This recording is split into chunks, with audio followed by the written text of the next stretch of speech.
You know, as a man, which means, you know what, stuff doesn't matter. I mean, there's no history of it in my family, prostate cancer. There is no. I am a big teddy bear, you know, and he's my hero. That's good. Welcome to this video. I am with Adrian Blantford. Thanks for joining us, Adrian. No problem, thank you. So we're going to ask Adrian a number of questions and we go through his history of a karting dad, shall we say. So, Adrian, I'll give the introduction. So your father, this is quite impressive. I was with Lucas earlier. When he's sitting there going, actually, you're right. It's impressive. So you're a father of double UK champion, Lucas Blantford. But you're someone who's been open about your prostate journey, how it transformed your perspective in karting, life, how you supported your son. Your story when I spoke to you on the phone the other day is so powerful. That's what I was like, do you know what? Let's get you on camera, let's raise some awareness. Thank you. So let's start from the beginning. Take us back to where it all began. So what made you decide to support Lucas in karting? I don't know really. I think it started off, I think, trying to, probably as most dads do, live my dream through him. Yeah. So to speak, which was my first problem. Is that the same as buying the Scout Electrics for your boy when they're 1 year old? Yeah, when you're the one who's really wanting it. So I used to, race. Lucas will tell you I used to drive around in circles rather than race. Up at Knockhill, we moved down to England, and Lucas went just to a friend's birthday party.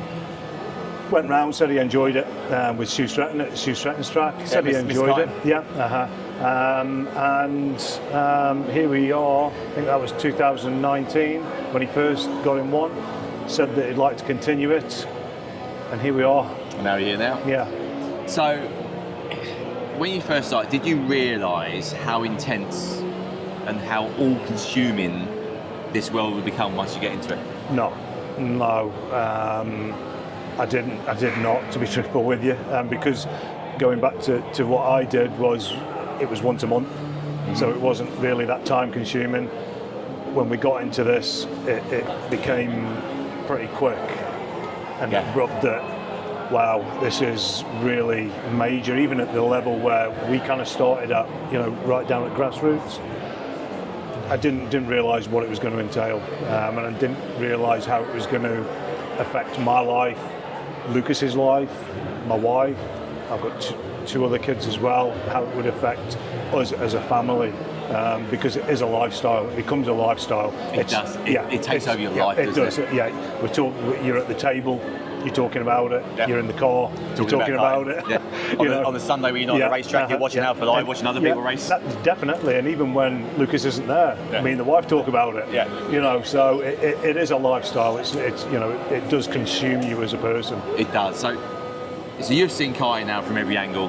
The travelling, the pressure, the costs, the emotions that come with it. Yeah. What's the hardest part about being a parent in karting? God, there's lots of hard parts really. For me, the karting paddock can be a nice place, but it can be a horrible place as well. Sometimes. Yeah, it really can, both on, off the track and away from the track. Yeah. Lucas went through a period of time where away from the track he was, should we say, victimised, and that's really hard as a parent then when you're seeing that, for you not to take that to the track, if you know what I mean. As an adult, it's really difficult, but sometimes you have to, and and I've learned a lot, as you're probably going to find out, but it's very, very difficult emotionally to watch your child out there when people are deliberately or undeliberately smashing into them. Yeah. It's hard. We've had it. Yeah, it's really, really hard. And when we come to like the social media side of things, you marked on there, Zach's got a really good option for that happens. It's called the delete button and the block button. Yes. It works. You look at his block the delete list on his Instagram, it's quite interesting. So what's the most rewarding then? most rewarding is watching them mature and grow as a person and become their own person. We're now to the point where I don't have to try and protect Lucas. He can do it himself. Yeah. You know, it's hardened him up. He was a very timid boy when he first came into this karting. And obviously what we're going to speak about as we go through. has certainly toughened him up mentally. You've mentioned a lot when we was on the phone that you've learned a lot from your mistakes along the way. Can you talk about what you do now differently, what you do differently now compared to when Lucas first started? That's a really difficult question because what I did has got us to this point. Okay. So, retrospectively, if I hadn't have done that, would we be at the point now? I don't know. So it's hard to say what I would do differently. What I would advise is that, from my own experiences, that there's a lot of delusion in this sport as to where people are going, what they're doing. For 95% of us in the paddock, it's going to be an expensive hobby. Yeah.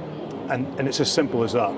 We all want our child to do well, we all want our child to progress, but unfortunately, for 95% of us, it's not gonna happen. No. And that has to be a reality. And I fell into that, and I'll openly admit it, I fell into that delusion state of, oh, my son deserves this, my son deserves that, and it made me fall out with a lot of people, even my son, to an extent, because I was really hard on him. I mean, to the point where my wife wouldn't even stand by me. When we were watching him, she would go and stand somewhere else. And I understand now why, because I was vile. I was a really bad father at the track. Away from it, totally different.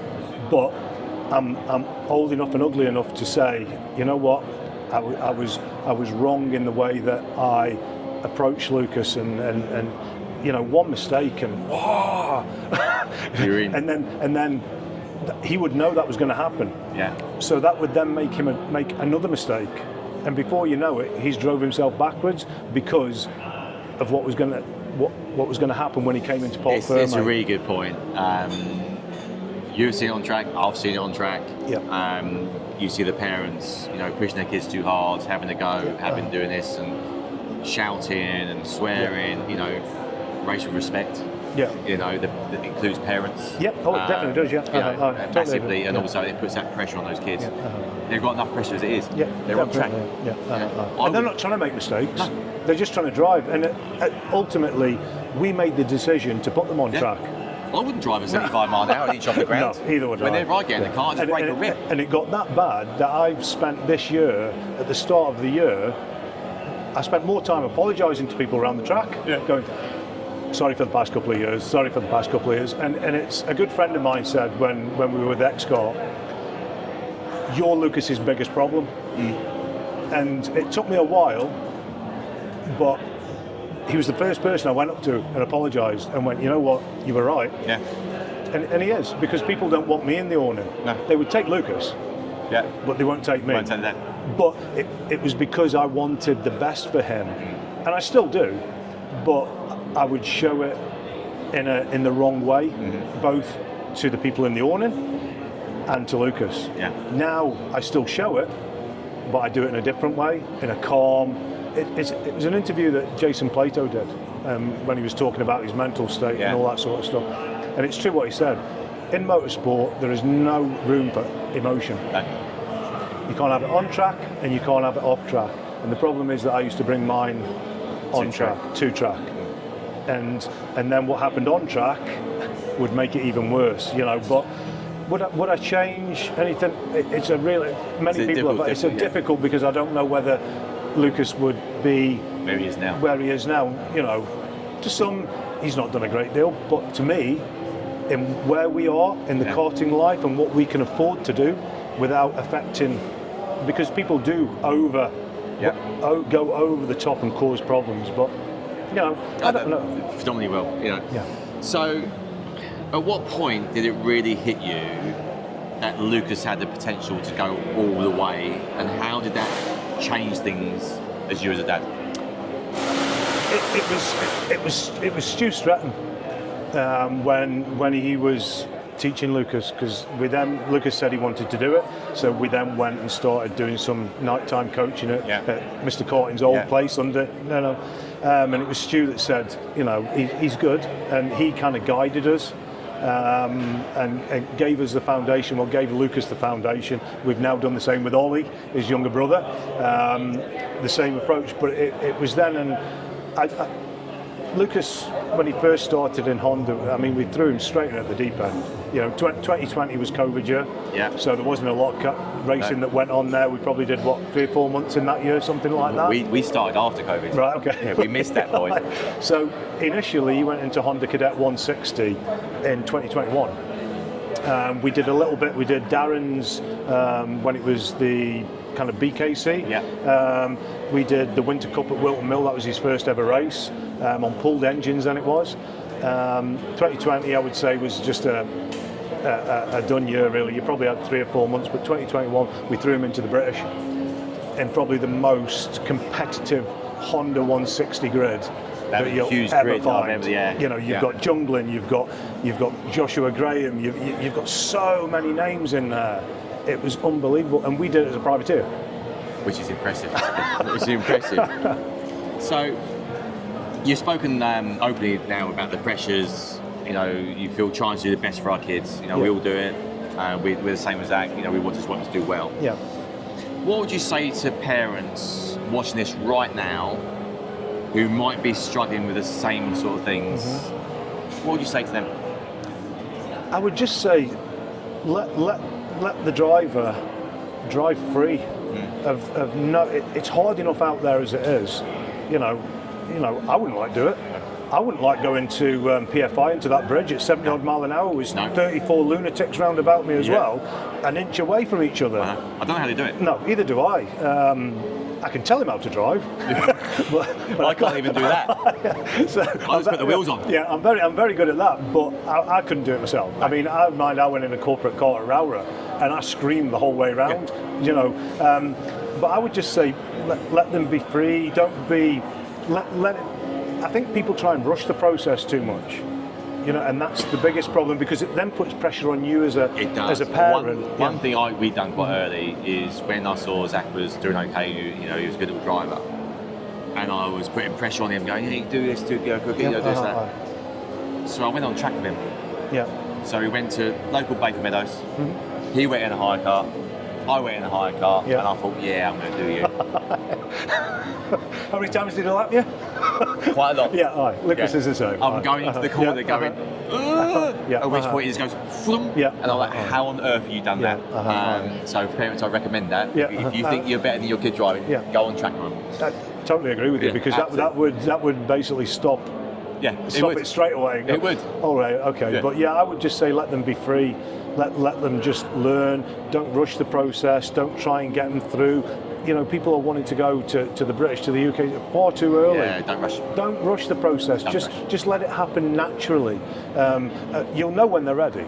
And as I say, a happy Zach is a fast Zach. I'm sure a happy Lucas is a fast Definitely. Lucas. Okay, so let's go on a little bit deeper then. So you've been incredibly open about your prostate cancer diagnosis, how it completely changed your outlook on life.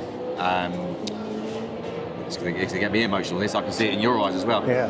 Can you take us back to that moment, how you found out, what went through your mind at the time? Yeah. We found out, I think it was I knew November time there was something wrong. Getting up during the night, going to the toilet quite often. I had a lot of discomfort in my hips and my back. Being at the kart track was making it worse. I was living off painkillers. So I went to the doctor, and he said, right, well, we can do one of two things. We can either do a blood test, which would take a bit to obviously see if your PSA has risen, or we could do a DRE, which is the bit, I think that's the bit that puts guys off going to get checked. The DRE bit that goes up? It is, yes. I said, well, I'm here, so we're as well doing that. So he's like, right, if you can go and lie down in the fetus position, but I think like that. So he came through the curtain, he went, no, Mr. Blantford, if you can take your trousers down, because I went and just lay there with my trousers up and all. I didn't know. He never told me that bit. He just said, go and have a lie down. Have a little bit of a snooze in. Yeah, so obviously he did the examination, sat me back down, and he's like, right, I'm going to need to refer you. You've got two abnormals on your prostate. I'm like, right, okay. So we had to wait for a little bit then. We had to go back. I had my blood test done, and my PSA was raised. Not a lot. I think it was supposed to be something like 3.8 for my age, and it was 6.7. So not massive. And that could be one of two reasons. It could be obviously it's cancer, or it could be just that you've got an infection. So went to see the urology department. Unfortunately, they had to do another DRE, and sat down, and the consultant went, yeah, you're going to have to go for a biopsy. And I went, right, okay.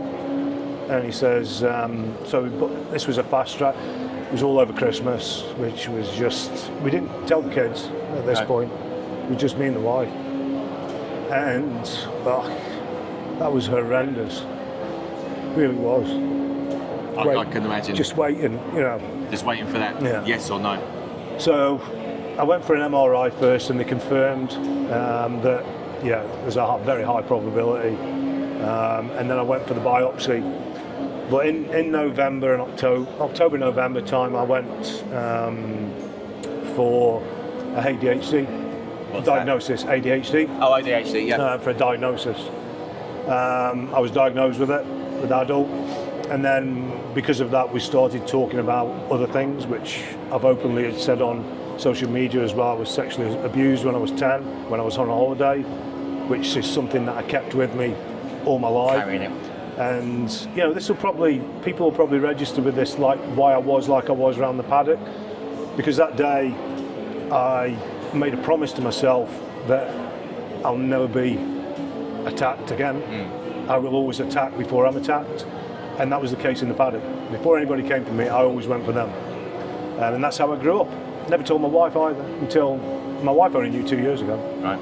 But she always wondered why we were on holiday, why I wouldn't let the kids be free. Okay. And then when I told her that it all sank in as to why I was, so to speak.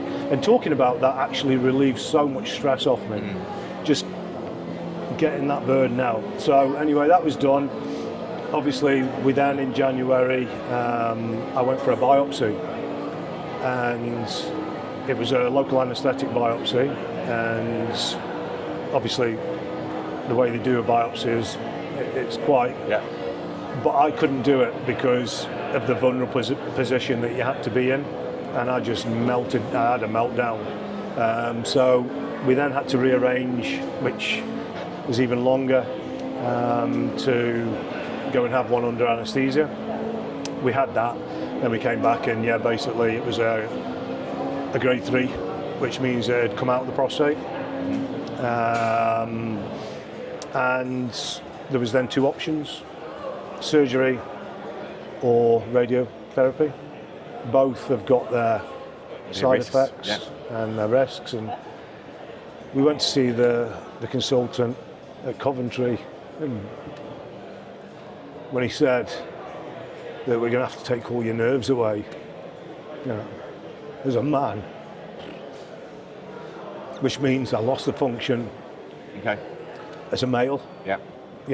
And that was hard. And obviously that's when we told the kids, and that was hard.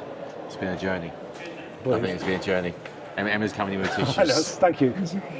No. I'm surprised Emma's not going yet. I'm close. I'm close. And that weight, and telling the kids was, it was difficult. Difficult. I can't even imagine what it feels like. So, how did that experience affect the way you approach racing weekends now, or even just day-to-day life, you and your family? It's just, you know what? Stuff doesn't matter. At that point, I didn't know what was going to, because obviously I've got a massive scar tissue on my stomach anyway. I didn't know whether I was going to wake up after surgery with a bag on or whatever. But it's just like now,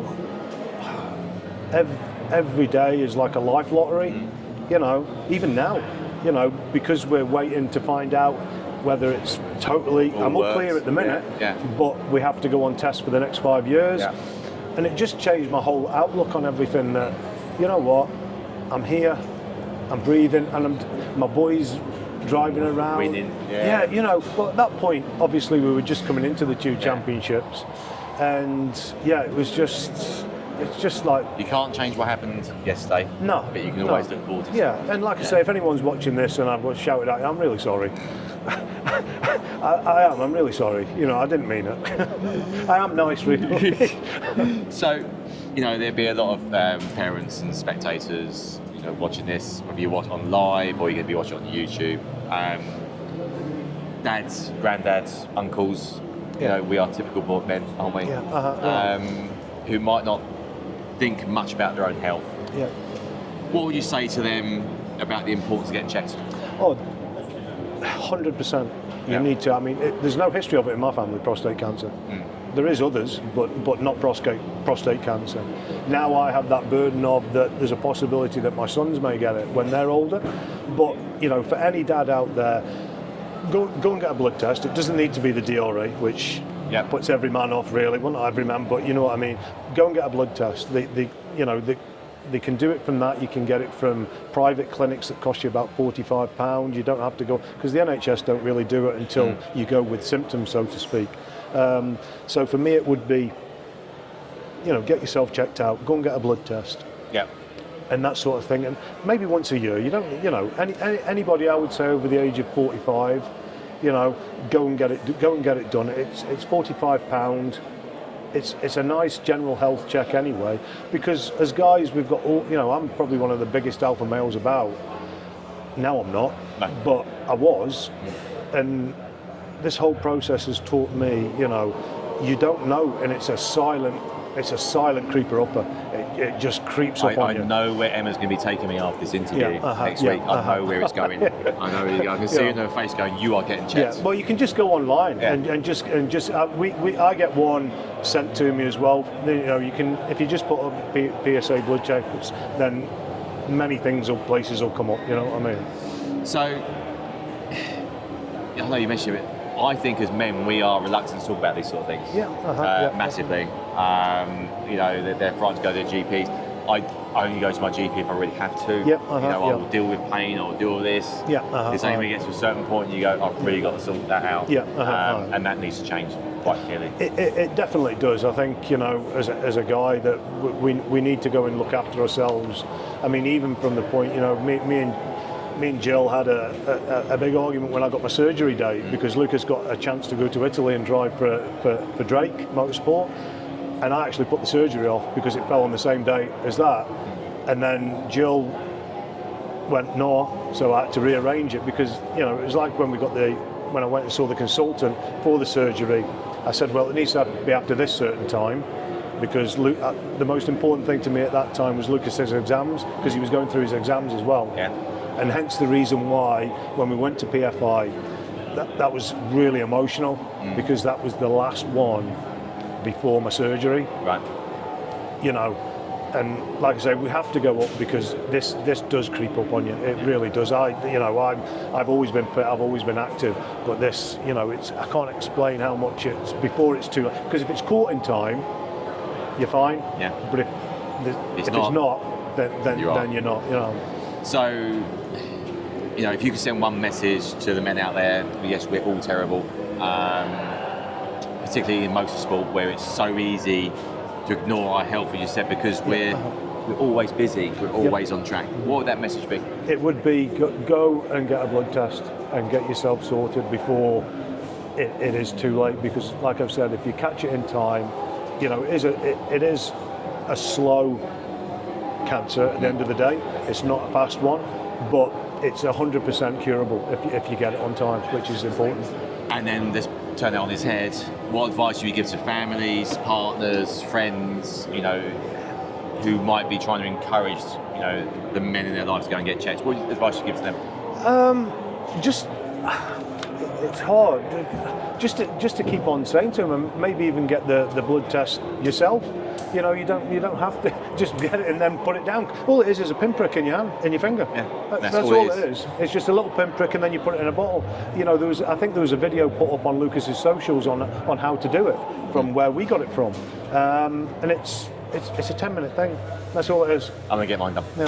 So looking back on everything, then the championships, Lucas injuries with his wrists, the pressure. Oh, that was horrendous. See that day at Wilton Mill. Oh, God.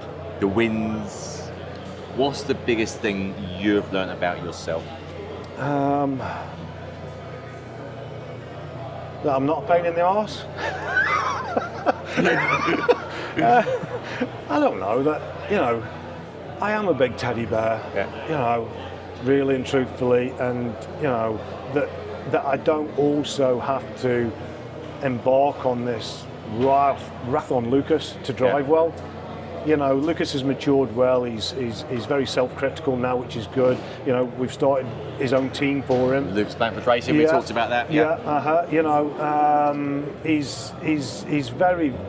It's just relax. It's a hobby, and the most important thing about it all is going home with a smile on your face, learning. Yeah. But having a smile on your face and talking on the way home about the mistakes you've made, because you're going to make mistakes. I make mistakes, but the funny thing is, I always used to shout at Lucas. But see, when I made a mistake, he never said anything to me. No. He went, oh, well, it doesn't matter, next time. So, what's the biggest thing that you've learned about Lucas through all this? That he is a superstar. Yeah. In his own right. You know, what he's been through in motorsport, he's been through everything. He's had the online bullying, he's had probably one of the biggest accidents that he'll ever be involved in at Wilton Mill. I mean, if you know Wilton Mill, he came out the cart in oblivion and landed in Crook. You know, breaking both his wrists. It was just horrendous, but he's a very, very mature, and he's a very caring boy. There's no ego about him. Well, we've spoken to him live, and his YouTube will be out there very soon in time. There's no ego about him at all, and he's a very fast driver, and he is fast. I don't care what anybody says. He's quick. Zach watches him all the time. You know, and if I had the money and I put him in a top team, I'm fairly sure that he would do very well in that. Well, you have got your top team now. You know, it's called Lucas Blantford Racing. He's not racing in it. Oh, he's not racing in it. He's 100% driver coaching. Yeah, driver coach. But hopefully we'll get some other opportunities elsewhere. But you know, he's everything that I'm not. Yeah, all our kids are heroes. Yeah. So, Adrian, what I'll do is, if you've been affected by cancer, mental health, sexual abuse, I've got put some links down here you can go to for help. I'll put some other links down so you can look into prostate cancer and what you can do. I might even put a fundraiser link up here or up there somewhere. We've done a fundraiser on the post of this interview. I think we made 70 quid. I think what it is. I donated to it as well. I donated myself, and it's my post.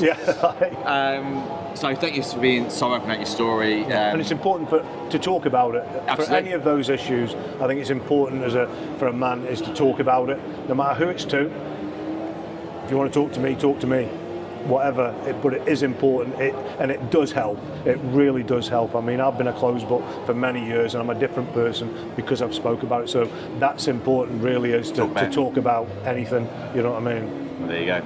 Well, Adrian, it's been an amazing story. It's been touching. I'm surprised I've held myself together. Emma has it in the background. Finally, what's your message to anyone watching? Whether they're parents in the paddock, parents quietly dealing with these sort of things, what is your final message of taking care of themselves? I mean, get checked, we've done that. Yeah, just talk about stuff. You know, just be open about anything, whatever it is. You know, nothing's a big deal if you talk about it. It's when you bottle it up, and I know that because what happened to me when I was 10, bottling it up, has affected my whole life. Every decision that I've made, everything that I've done, But since I've talked about it and been open about it, life is so much better, and nothing's that bad that it can't be fixed.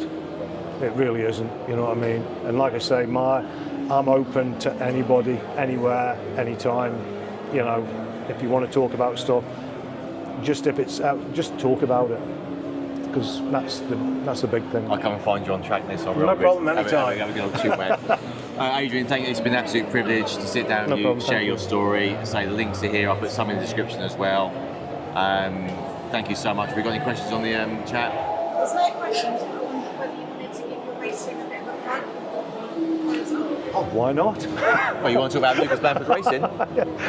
That one there. That one there. Yeah, we've set up a team basically to fill that gap, what we feel there is from privateer to race team. Okay. So that if, you know, when someone's a privateer going into a big team in a big awning can be quite intimidating. It is intimidating. So what we've done is we've tried to fill that gap. Lucas is not racing in any of the 2 championships, which is the Trent Valley one that we're doing, and the Kart Championship. So Lucas isn't racing in any of those. He's solely putting his efforts into driver coaching, and the same with test days, things like that. So, yeah, you know, we know where we are as a team. We're starting at the beginning, and the journey's going to be long. But at the end of the day, as long as our drivers and our parents go home with smiles on their faces and a little bit of chit chat, that's the main thing. You know, if we're fast, we're fast. Yeah. But as long as we're developing them and moving them forward, then I think that's the most important thing. I used to think everything was about winning, and it's really not. You know what I mean? It's really not. It's about, you know, enjoying. Yeah, it's about enjoying what you do. Race for fun. If you win, it's a bonus. Exactly. Exactly. Well, I'll put a link down here as well for Lucas Blantford's website, so you can have a look on there. You know, please get on board. Go in there, see if you've got space for drivers. Get yourself signed in.